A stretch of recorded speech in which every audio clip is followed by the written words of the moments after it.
crowd started to gather. The men were chanting in Arabic, "Allahu Akbar, Allahu Akbar."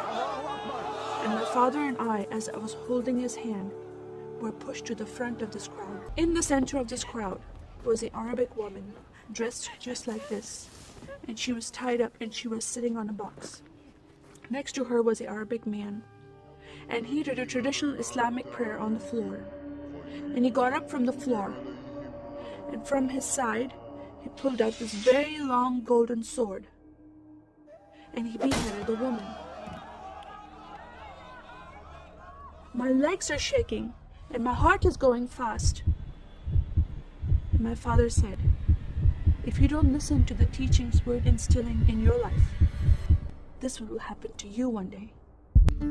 I was born and raised in a small country by the name of Kuwait, a community of 98% Muslim population.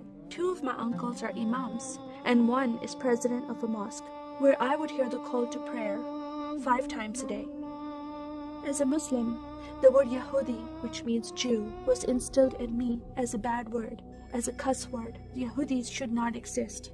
They should be killed, and I never thought to question why would I hate them. I never met Jewish people in my life. They never did anything to harm my family. I just hated them. Just the word brought hatred in my heart. It's very important to learn the Quran and the Hadith and even memorize it in Arabic. I even entered a competition where you recite a long chapter in front of Islamic leaders and teachers.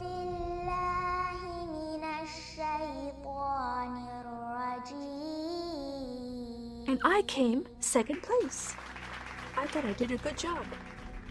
But my father said, "No, that's not good enough." Most of my life for me, it was alone, by myself, broken person, in need of love from my family, but I never received it from them. I tried to experience this love from Creator God, from Allah.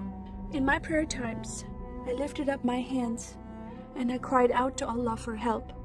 Please have my father stop beating my mother. Please have my father stop beating me. But no help came. God is not a personable God to Muslims. God doesn't say, "I love you." Saddam Hussein forces came in the middle of the night and invaded the small country of Kuwait. And then they came to my city and they destroyed property and they looted people's home and they stole possessions and they killed the men and they raped the women. Then we were granted asylum status to stay in the US.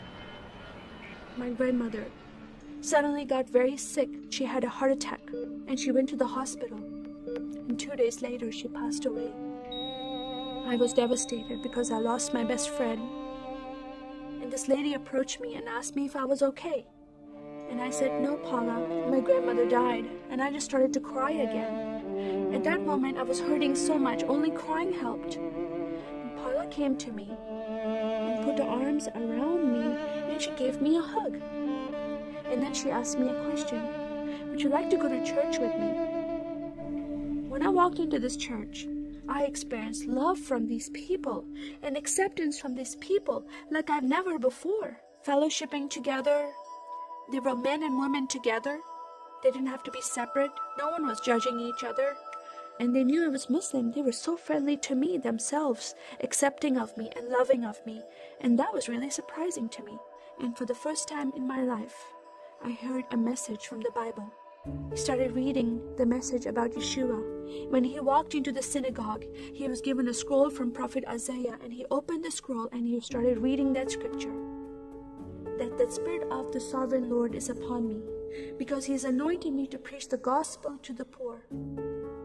He has sent me to heal the broken heart and to proclaim liberty to the captive and freedom of sight to those who are bound, to proclaim the year of the Lord's favor. First time I heard these words of freedom and healing and liberty. I'm desperate to be freed from bondage. I was held captive in Islam and I wanted to be freed from that. I was blinded with so much hatred in my heart. The darkness broke from my eyes. The veil came off my heart I knew the decision I was making to leave Islam is a big decision. By Sharia law, Islamic law, it is death penalty. But I'm desperate to know a living God. In that day, I gave my life to becoming a follower of Jesus. This is the God of Israel, God of Abraham, Isaac, and Jacob. And the nation of Israel is God's heartbeat. And I said, God, forgive me. I did not know I hated your people. I love the Jewish people because it's their God, their Messiah that I'm following. And He told me to love them.